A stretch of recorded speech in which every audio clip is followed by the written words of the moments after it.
We are the Greens, a homeschool family of 5 that has been blessed by God to travel the United States a couple months out of the year, and we're thrilled to have you along on our adventure.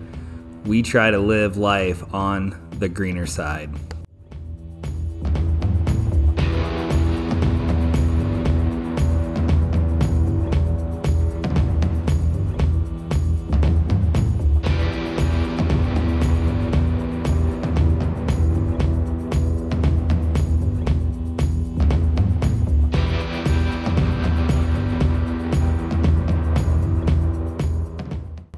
Click the subscribe button to follow along.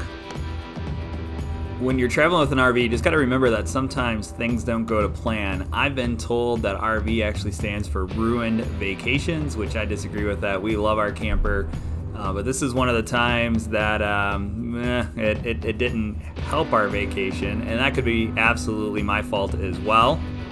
So the story goes, if you're going to Mount Rushmore, when you come down into Keystone, it is a big hill that stops right at the bottom of it at a red light that you don't know the red light's there if you've never been there before. So we're coming down the mountain probably 55 miles an hour and turn the corner and there's a red light and I am holding the pedal to the floor. We didn't have the trailer brakes pumped up because it really wasn't hilly where we came from. So I'm just hoping that we don't run into the car in front of us. Thankfully we didn't, but smoke is just billowing out of the front of the truck. So absolutely glazed the brakes. There's actually stress cracks in the rotor because it got so hot. So here we are, quick brake change in the Sturgis RV Park. Sturgis RV Park was fantastic. They were happy to have us after what they see during bike week, so nice little family here. And a lot of places don't let you work on your cars in the park, but these guys had absolutely no issue, and I'm glad so. So new rotors, new calipers, new pads, and we were back in action for the future and headed off to enjoy the rest of our vacation.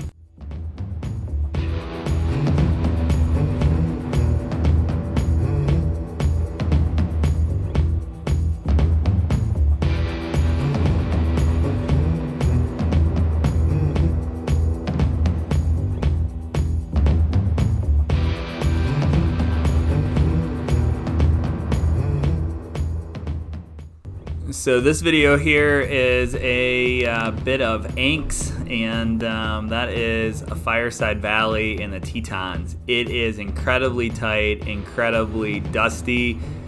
Saving grace though is these cute little horses are in the pasture right next to us, so the girls really loved it. But I got some drone shots to show you where it is.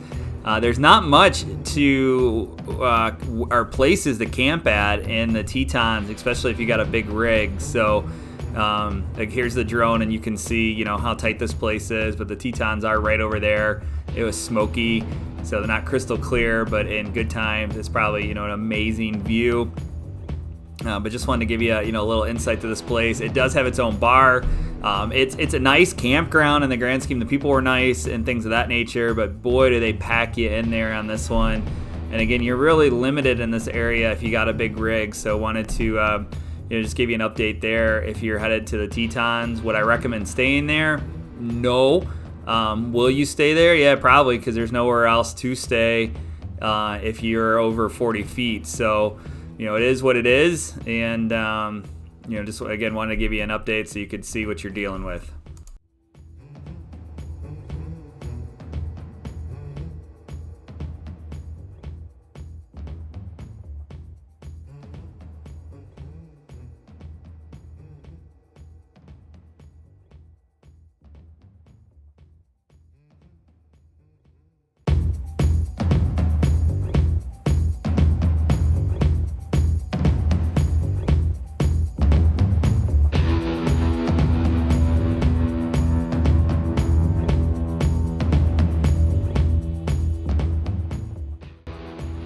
The next problem here is our furnace went out. It was going to be 25 degrees, so we had to get it fixed. It was a $500 service call since we were an hour from Jackson Hole, so I ripped it out myself, and then we took it down to Jackson Hole to the service place.